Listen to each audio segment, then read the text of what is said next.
All right, what's going on, guys? John Schaefer with you here on a Aztec wrap-up show. Apologize for the delay. My son is in the process of still going to sleep, so if I'm a little quieter than normal, my apologies. There's a lot to get into from a San Diego State perspective here tonight. We'll talk about the coaching search. We'll talk about Brady Hoke's final game, the seniors going out with a win. We'll talk some Aztecs hoops. Will the Aztecs be ranked come Monday? Now 5-1 after winning in San Juan Capistrano. I'm sure a number of you were there. So there's a lot to get into. Let's get right into it, in fact. So first of all, if you're here, whether it's live or on replay, do appreciate if you consider subscribing.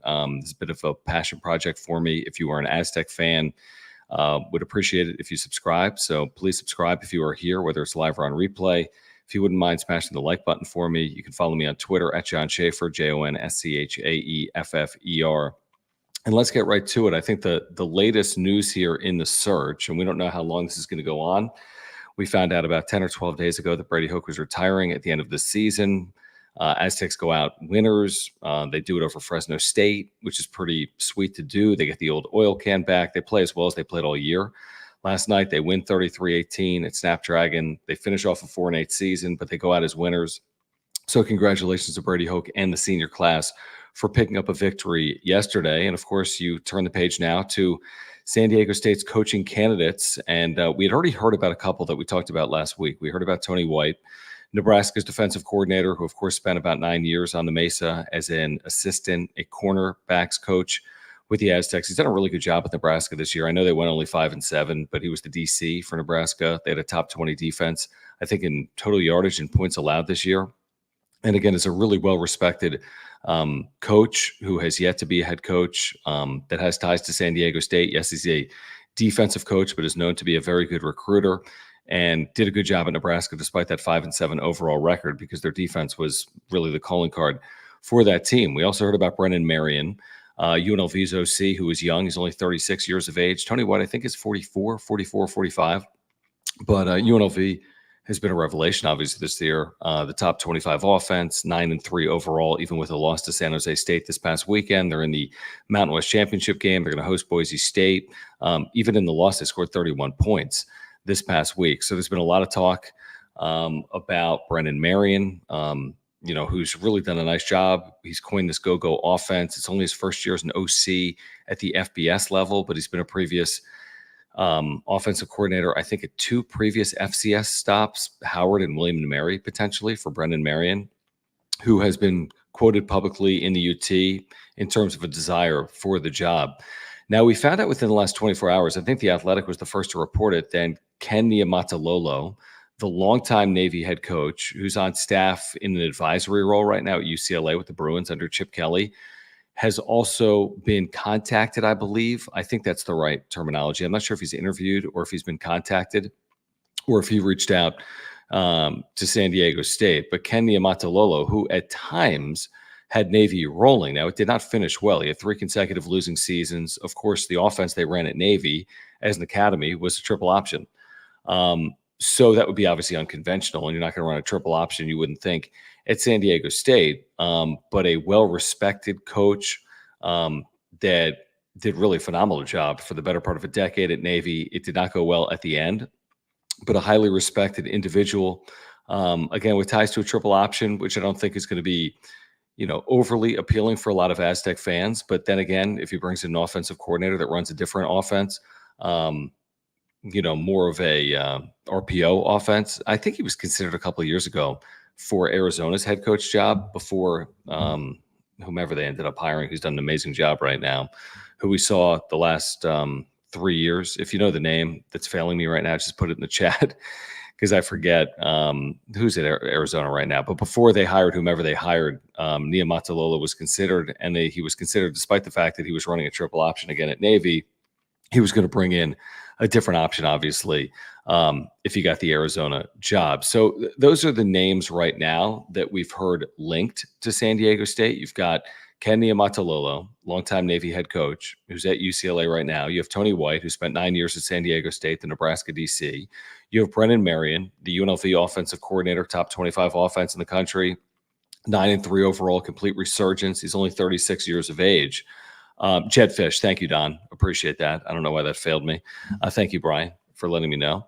So those are three names that we know San Diego State has had contact with reportedly, according to sources. There are other logical candidates that are either candidates as a head coach or potential candidates as a coordinator as well. We ran through one of those names last week when we had a wrap-up show. Brent Brennan, who is the head coach of San Jose State. He's got the hottest team in the Mountain West, despite the fact that they're not in the Mountain West championship game. They've won 6 consecutive games.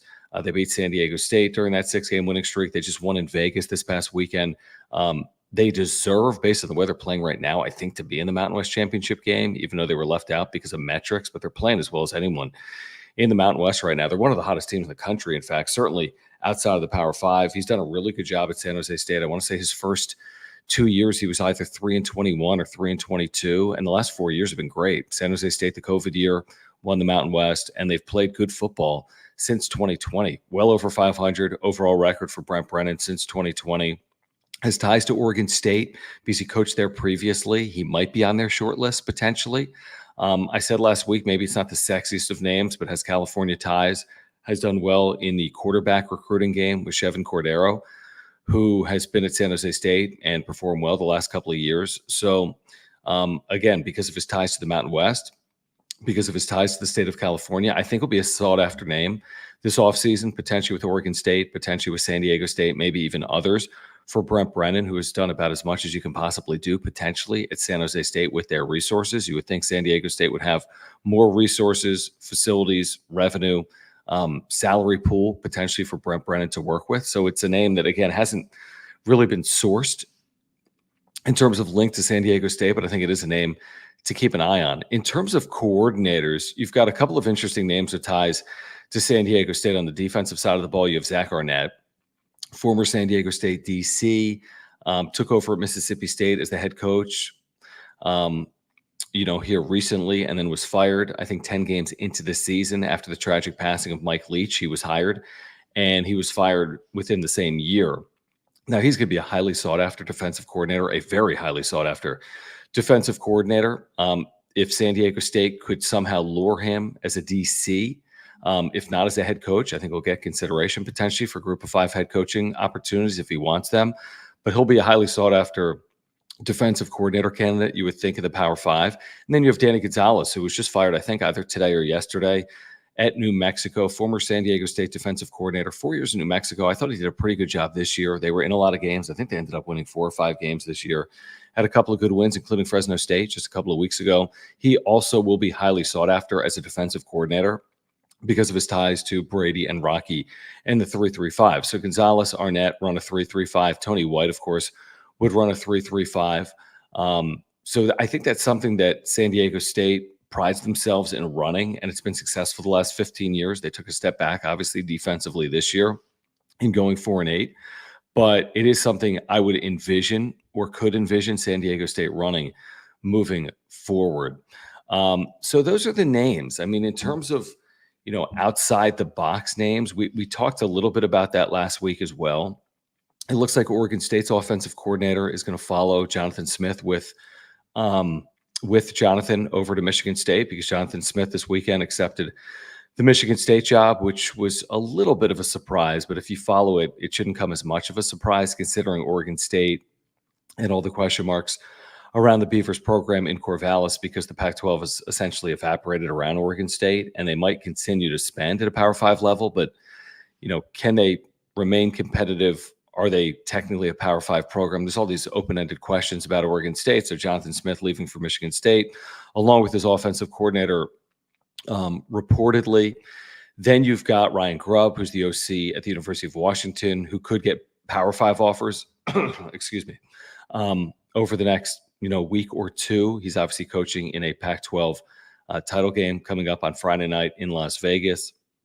You have the Washington State OC that's been mentioned. You've got the Oregon OC that's been mentioned as well. J.D. Wicker saying about a week or 10 days ago to the media, when he met with the media about the coaching search, he said that he would value ties to the West Coast. That would be something that they consider.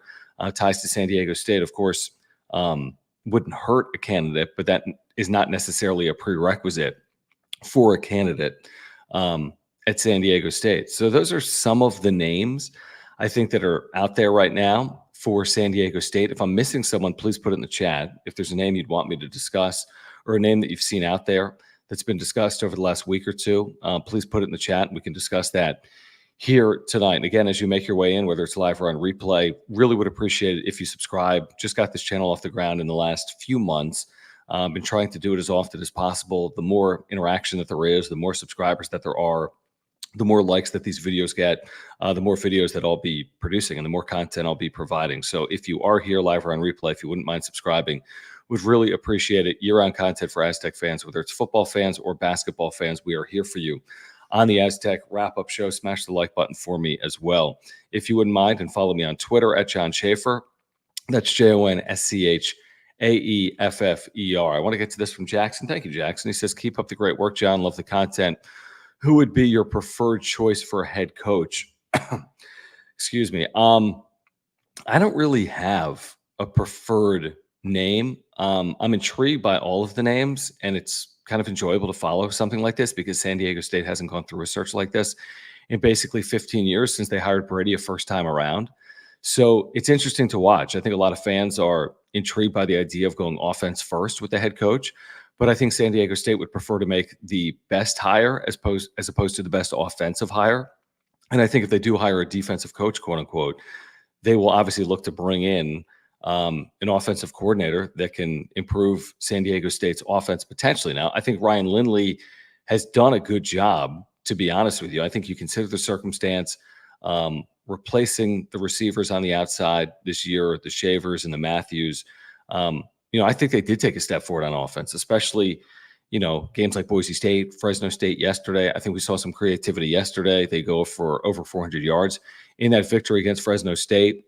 So I'd love to see Ryan Lindley stay on the staff. I don't know if it would be as offensive coordinator, maybe quarterback coach, but I'd love to see Ryan Lindley, because of his ties, stay on the staff. But in regards to who I would prefer, it's so hard for me to know. It's such a blank canvas. I'm sure there's 5, 6, 7, 8 potential candidates that haven't even been mentioned, because San Diego State's going to play this somewhat close to the vest, so to speak. And this hasn't been an overly public search. There are not a lot of media members that have covered this. I think The Athletic to some extent, Chris Vanini, of course, Kirk Kenney at the UT. But outside of that, there's not 10, 15, 20 media members that are covering this search. Bruce Feldman at The Athletic has written a little bit about this search. I hope they hire the best candidate. I'm more in that category as opposed to the best offensive coach. I think you hire the right person for San Diego State who fits the culture, who can continue to build off this culture and can continue to win. Because if you look at San Diego State over the last 15 years, 2023 didn't go well, but by and large, the last 15 years, they've won at a very high level in the Mountain West. Top 2 or top 3 in the Mountain West over the last 15 years in terms of winning percentage with Boise State and Fresno State. And that's something you hope to continue despite what happened here in 2023. All right, some names rolling in. Brian, thank you. Brian Harsin being mentioned. He did a really good job at Boise. Now, it did not go well at Auburn. He didn't even make it through 2 years. Now, it's the SEC, so it's a different beast. But I want to say he was something like 69-19 at Boise, which surprised me to some extent. They didn't win a ton of Mountain West titles, but he was in Mountain West championship games and won at a very high clip. So it's a name that's being tossed around, I know, in Boise. I think other openings, you're going to hear that name potentially because he's still relatively young and he's won at a high level. So, Brian Harsin is an intriguing name because he's had success, and he's had success previously, and he's got ties to the Mountain West. You've got Joel, thank you, the head coach of Montana. I think you're talking about Hoke, who previously was at San Diego State. You're talking about Bobby Hoke, who was at San Diego State. He's done a really good job at Montana. I think it's a name that could get consideration. Obviously, he's coaching at the FCS level, not the FBS level, but that wouldn't concern me, and that wouldn't surprise me if they went outside the FBS ranks, at least to interview candidates. And Bobby Hoke has done a really good job, including, I think, in 2023. I don't follow a lot of FCS football, but I think Montana had a very good year and is in the FCS postseason, potentially was a conference champion. Correct me if I'm wrong. Eric Lanier, who's a longtime supporter of this channel and the Padres Wrap-Up Show channel as well, in the chat. Eric, what's going on, man? Appreciate you hanging out. He says he likes Brendan Marion, the UNLV offensive coordinator. Yeah, it's hard to be critical of what they've done. And Barry Odom, the head coach, deserves credit. Brendan Marion, the first-year OC, who's got this really high ceiling and this really, heightened trajectory. across FBS football. Could absolutely be an OC next year at the Power 5 level, could be a head coach next year at the Group of 5 level. It could be San Diego State. I mean, UNLV is scoring like a top 20 offense. They scored 31 points this past weekend against San Jose State in a loss. I want to say they have 4 consecutive games scoring 40 or more earlier this year.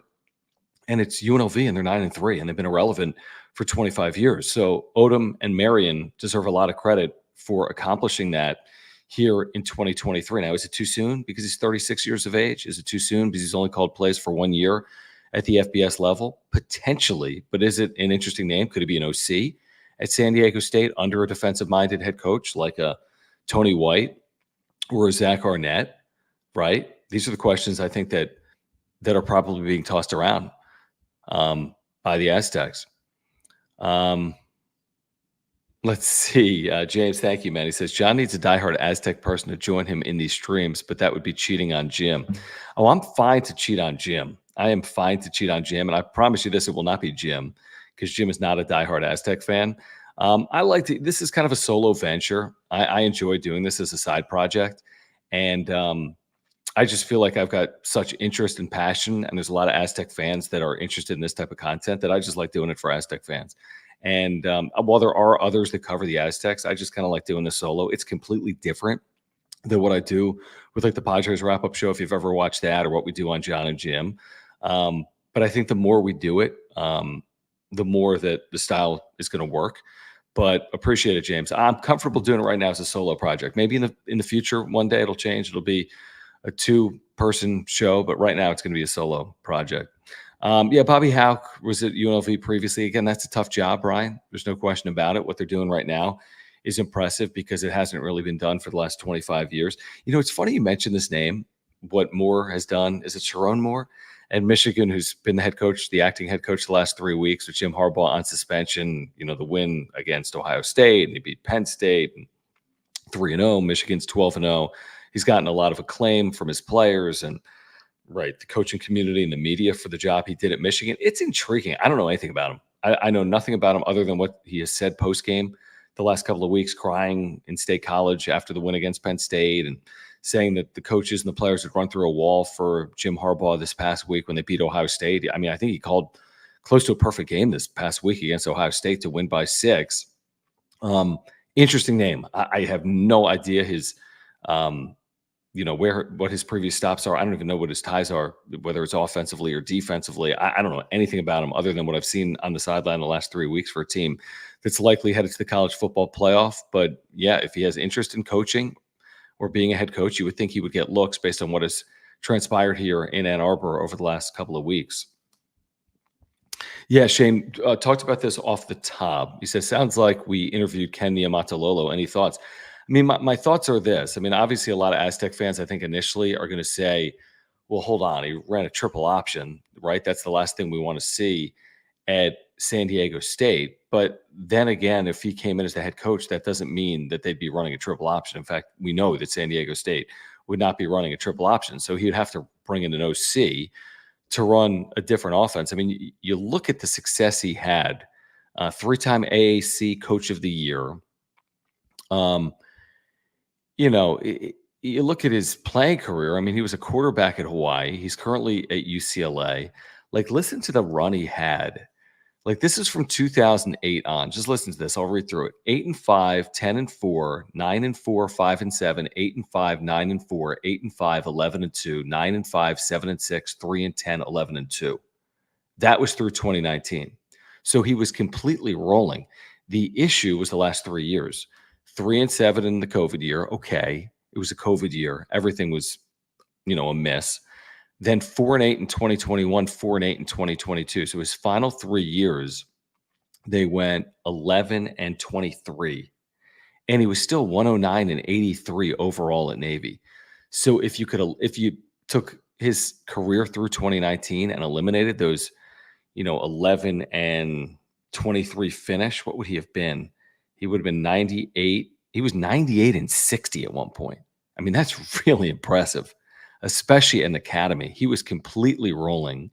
Bowl appearance after bowl appearance, like 10 bowl appearances in a 12-year period, something like that. So It was going very well. He's obviously a highly respected coach. He's 58 years of age. You would think could really recruit the islands of Hawaii because he's of Hawaiian descent. But, again, because of his ties to the triple option, because of what happened the last 3 years at Navy, um, I don't really know what to think about it. If you would have told me after 2019, I mean, Ken Niumatalolo after 2019 could have coached in most Power 5 spots. Not every, but the success he was having would have warranted a lot of consideration across Power 5 football. But then what happened the last 3 years, and considering San Diego State is looking to obviously change their offensive philosophy, I just don't know if it's the right fit for the Aztecs right now or not. Bronco Mendenhall is an interesting name with his ties to the West, BYU, Virginia. Yeah, very intriguing name. I want to say that there were some reports that potentially Boise would be interviewing Mendenhall, although Boise now has found themselves in the Mountain West Championship game, and their interim coach is Spencer Danielson. I think could get consideration for that job. Mendenhall, like Niumatalolo, similar age, 57 years of age, has had a ton of success as a head coach. Like his overall record is going to be really good as I look at it. I mean, he had a run, but you're going back a decade at BYU, 11-2, 11-2, 10-3, 11-2. Virginia, I think he did well, not overly well. Overall, he's 135-81, which is a great record. He was 99-43 at BYU, but only 36-38 at Virginia. So he was all right at Virginia. Took him to 3 bowl games. The first year he went 2-10, and from there he performed pretty well. 6-7, 8-5, 9-5, 5-5, 6-6. Last was a head coach in 2021. So another interesting name with ties to the West, of course, because of BYU. Brian says the burnout factor concerns me with Bronco. Yeah, I just don't know enough about him and what he's been doing the last 2 years since leaving Virginia, because I think he stepped aside, right? He wasn't let go. He stepped aside. Don, thank you for weighing in here. He says his pick would be Tony White with a cutting-edge offensive coordinator, put Lindley a quarterback coach, and keep Doug Deacon. Tony White helped build the hard-nosed culture and know San Diego and Southern California recruiting. I think it's an interesting point. I think it's a great name. And I think a lot more people would be talking about Tony White if it wasn't for this strong desire from a lot of the fan base to go offense first. But my theory there is a lot of head coaches aren't even calling plays anyway. So why not just hire the best head coach if you can guarantee you're getting a good play caller that can bring in a quarterback? Like, I'm more concerned with the play caller than I am the head coach, potentially, if you're worried about seeing an improved San Diego State offense. And that's where Tony White becomes intriguing. Like, let's just envision Tony White with Brennan Marion, who brings a quarterback with him. Like, that would be a home run, right? Like, it would be hard to do better than that if you were J.D. Wicker or something like that. And that's why I do like the name Tony White. And when people ask me, what would I prefer? When I think about the possibilities, I think Tony White keeps coming into my mind because of his ties to San Diego State and because of the job he's done since leaving San Diego State, because he's known as an excellent recruiter, because he's in his mid-40s, and because if he can bring in the right offensive coordinator, I think he can have success. So it's a name to at least consider. It's hard to say who a front runner is. We don't even know probably half the candidates, but I think Tony White, if nothing else, is warranting consideration. Thank you, Eric. Appreciate that. He says, appreciate the work, John. You're my go-to for Aztecs content. Really do appreciate that. Max, thank you. He says, I really want an offensive-minded coach just to bring some much-needed excitement back and to hopefully attract some quality quarterbacks. And I think you share the sentiment of a lot of Aztec fans. And I think that's why you're seeing offensive coordinators tied to San Diego State, or when you see some of these lists put together by like a Kirk Kenney in the UT or Chris Vanini or Bruce Feldman at the Athletic, you're seeing a lot of offense first names, but you're also seeing names like Zach Arnett and Tony White and, even a Danny Gonzalez potentially is like a defensive coordinator. You're going to see coaches with ties to the 3-3-5 or coaches that have had success in the defensive side of the ball as well, because San Diego State has won. This is basically the winningest period in San Diego State history has coincided with defense first. So I don't think they immediately look the other way just because this team went 4-8 and was not good on offense. And the offense has taken a step back over the last, 3 or 4 years. I don't think they automatically say we have to go offense because of what happened in 2023, whether people like that or not. That's just kind of my sentiment as I see it from the outside. Robbie, thank you. He says, did you see where Kyle Turley emailed JD for the head coaching job? I think he'd make a great offensive line coach. Yeah, he could potentially make a great coach. I don't really know what his coaching resume looks like. Has he coached at all since playing in any respect? I don't know if Kyle Turley has coached. He's obviously a name because of his, career. But regarding being a head coach, I just don't know what he's done previously, or if he's even coached at all. But in terms of being a coach on a staff, that would be interesting, Robbie. It really would. Yeah, I don't know about this, Max. I mean, if we're talking about Brady, I don't even know if San Diego State's in this spot where they were on the cusp of the Power Five, where they get a new stadium. Like you got to remember where San Diego State was before Brady Hoke. 0 winning seasons in their 11 years prior. When he won 9 games the second year, it was their first 9-win season since like 77, like 32 years. Like Brady Hoke deserves a lot of credit for getting San Diego State back on the map. And now you're looking to hire a coach that can continue to elevate the program. But, I think if we're being reasonable and fair, Brady Hoke did a really good job here. Obviously, the first stint, getting the Michigan head coach job out of it. So, I think there were others that held him in high esteem after that.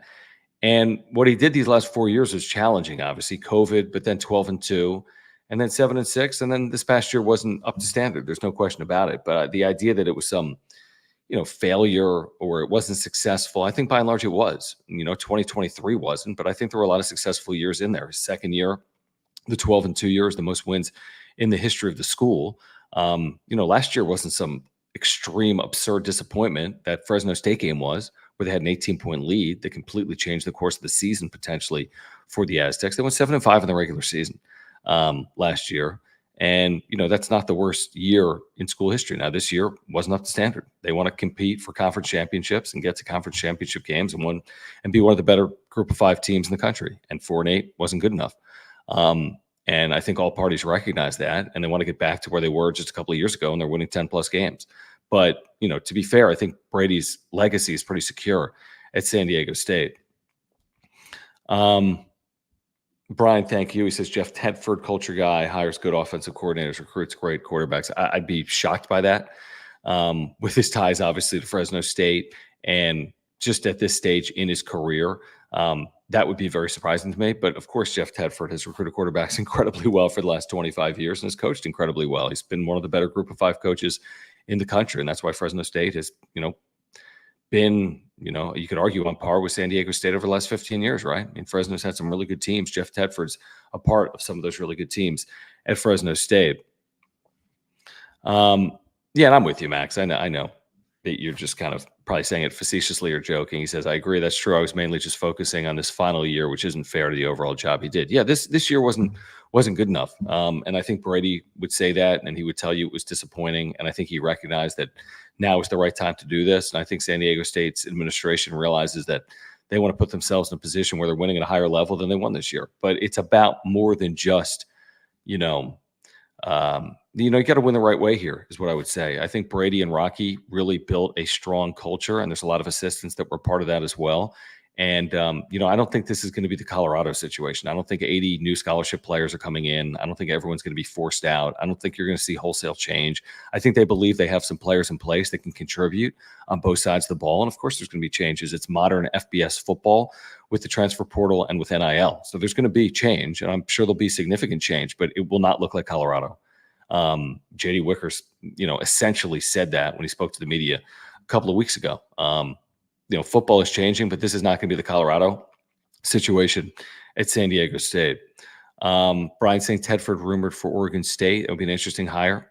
A very important hire coming up for Oregon State with all their instability right now in this, Pac-2 or Pac-12, whatever it is. Very important hire for San Diego State, for all these schools. I mean, you look at the list. I mean, the list is growing here today. Trying to see where I saw it. I don't think that's a problem, by the way, for the Aztecs. The fact that the list is growing and there's a number of vacancies.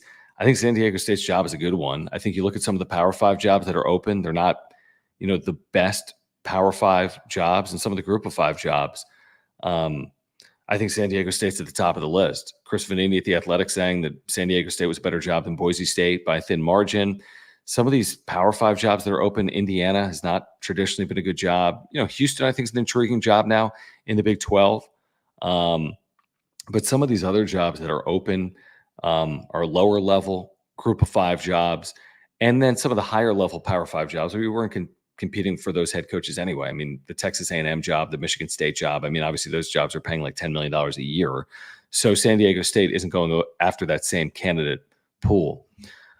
Interesting name, Kirk, and I think this name has popped up over the last week. David Shaw, from one Harvard of the West to the other one. I love that, Kirk. I really do. I mean, David Shaw is similar to some of these candidates that we've talked about. Highly respected, absolutely can build a culture. The concern would be the way it ended, right? Like Ken Niumatalolo, where highly respected at one point, was considered one of the top coaches in the country, but then you had the drop off the final 3 years. You think about, David Shaw. Now, Stanford did not have NIL resources and was not relying on the transfer portal. David Shaw's first decade at Stanford was like as good as any coach in the country. 11-2, 12-2, 11-3, 8-5, 12-2, 10-3, 9-5, 9-4, with 3 Rose Bowls in there. But the final 4 years, 4-8, now 4-2 in 2020, COVID year, 3-9, 3-9. Still with that, he's 96-54. And he's only taken 1 year off. So it's a very interesting name. Of course, he took over at Stanford after Jim Harbaugh left to become head coach of the Niners. 3-time or more, a 4-time Pac-12 coach of the year, 3-time Pac-12 champion, 3-time Rose Bowl. Did he coach under Harbaugh at USD? I think he did. Then he was the OC at Stanford, and then he was the head coach at Stanford. So, and he's a San Diegan. So what do you guys think about that name? What do you think about the name David Shaw? Again, the end wasn't good. But, highly respected, massively successful in a tough job historically, Stanford. And by the end, again, because of potentially resources, NIL, transfer portal, it was not going well for David Shaw at Stanford the last couple of years. All right, we have another handful of minutes here because I'm doing a Padres wrap-up show coming up at 9:35. Let me just see what else is in here. Don saying if San Diego State doesn't get a 3.35 DC, they're going to have to hit the transfer portal hard because we've been recruiting to that defense for over a decade. I'd be surprised personally if they're not running a 3.35 moving forward, but it's hard to say because I don't know who the next head coach is going to be. But you would think the way the 3.35 has spread throughout the SEC, the way coaches like Zach Arnett and Danny Gonzalez are going to be highly sought after because of their ties to Rocky Long and Brady Hoke. I would think they'd be running the 3.35 moving forward. I would think that's a kind of a staple and part of the DNA of San Diego State. Interesting, Robbie. The Athletic at San Diego State ranked right behind the Mississippi State job. Yeah, that's what you're looking at. I mean, this is better than a number of Power 5 jobs. Again, it's dependent on how you look at it, but the Athletic has written that. This is better than a number of Power 5 jobs. J.D. Wicker has said that as well. It just is. I mean, it might not pay the exact same as some Power 5 jobs, but your chance to win here is a lot better than your chances to win at Rutgers, Vanderbilt, Northwestern, etc. Brian saying San Diego State's a better job than Oregon State, according to Chris Vanini. And you could absolutely argue it with what's happened here with the Pac-12. I think Oregon State's going to have more financial resources, but that's only for the short term, potentially. Yeah, maybe for the next 2 years, but what happens 4 years down the line? Greg, thank you. He says, what additional commitments do you expect the new head coach to ask the athletic department for? What are the next 1 or 2 investments the department needs to make in football in order to be competitive? That is a great question, Greg. Here are a couple of things. J.D. Wicker has talked about this. I think he has essentially said that San Diego State can be as competitive as anyone in the Mountain West with a salary and probably a salary pool. What is the salary pool? What a head coach will have for his assistants. I think when you look at San Diego State's head coaching salary along with the pool, when you add that all up, it's going to be either 1 or 1A with Boise State in the Mountain West. They have the facility with Snapdragon Stadium. They have Southern California. They have a university with a high academic reputation. Could they improve some of their on-campus facilities? J.D. Wicker's talked about it. I think they could, and I think it's under consideration potentially. Maybe it's upgrades within Fowler. Maybe it's upgrade to some of the practice facilities. Maybe it's upgrades to some of the weight rooms. I'm not entirely sure what that would look like. I think they have what they need right now to be successful. Could they have more in terms of on-campus facilities? I think there's no question about that. But the thing you really harp in on is resources in terms of what are they going to pay the head coach and the assistants.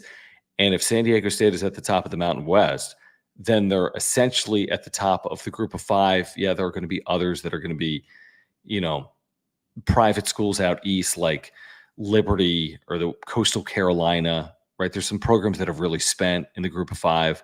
I don't know, Tulane here under Willie Fritz the last couple of years. I'm not sure exactly the investments they've made, but San Diego State's right there. I think they're going to pay top dollar when it comes to group of five football.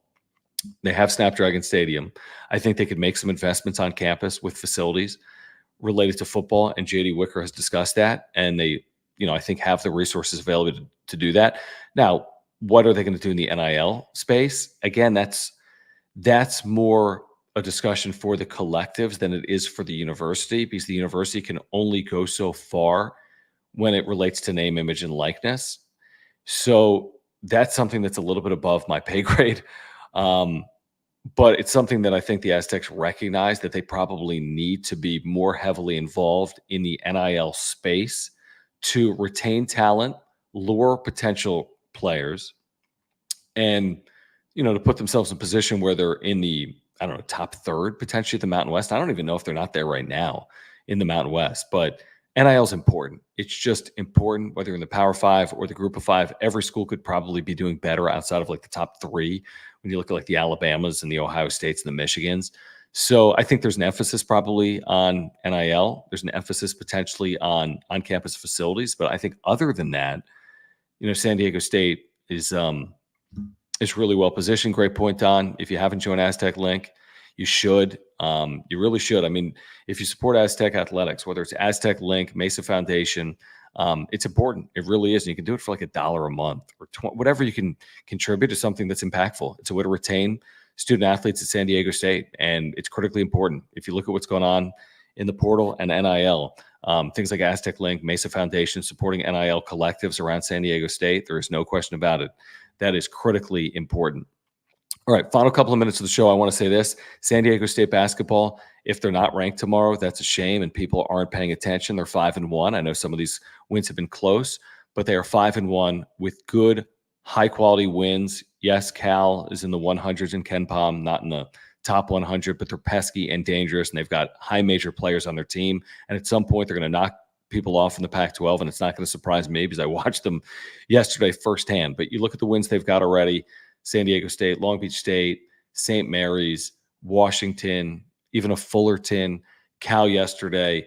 Aztecs deserve to be ranked for whatever it's worth. I know Brian Dutcher's not going to concern himself overly with it. Aztecs play Point Loma on Monday. It was a hell of an atmosphere at J. Sarah, if you were there yesterday up in San Juan Capistrano. An amazing atmosphere, really good game.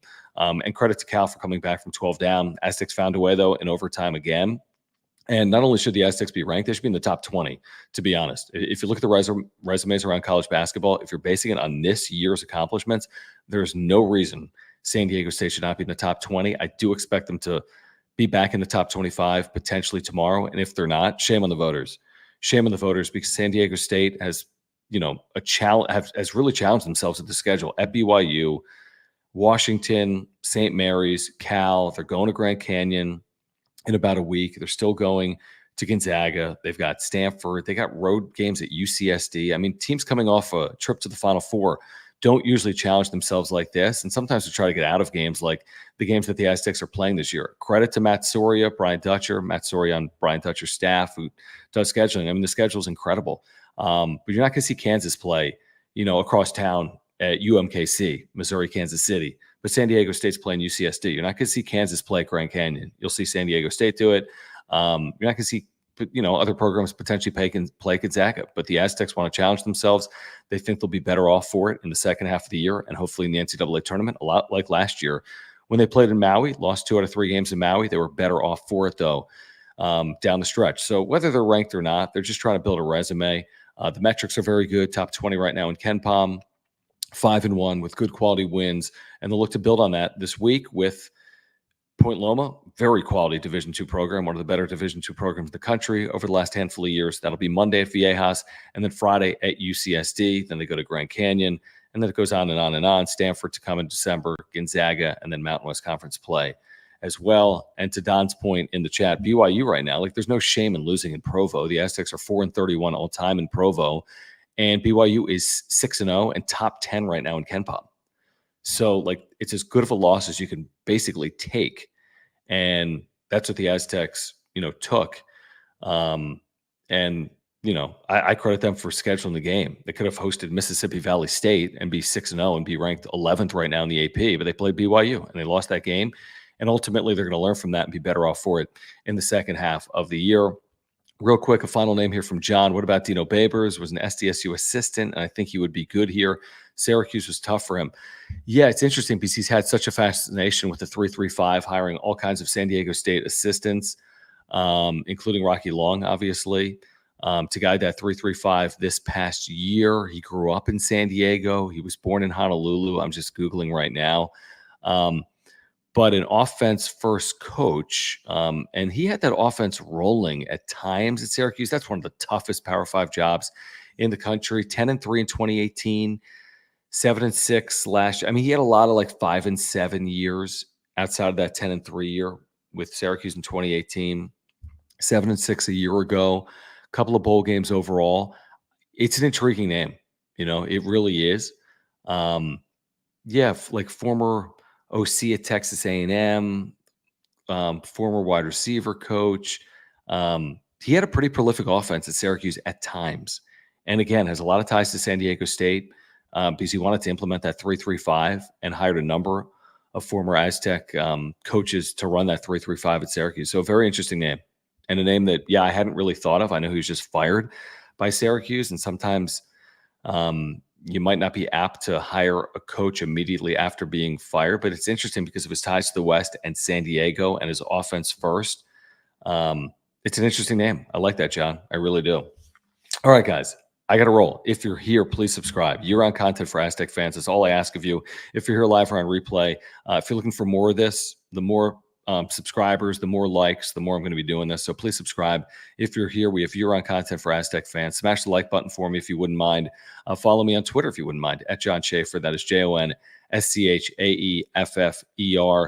More of this as the coaching search continues to develop in the days and potentially weeks ahead. We could have a new head coach for San Diego State in 24 hours, or it could be 2 weeks from now. But I would expect between now and 2 weeks from today, San Diego State will have a head coach for 2024 and hopefully beyond. All right, guys, appreciate you hanging out. Thank you so much for your support of the channel. I'm hopping on a Padres wrap-up show next, and I appreciate you hanging out. My name is John Schaefer, and you've been watching the Aztec wrap-up show. We'll do it again soon. Thanks, guys. See you Monday at VA House.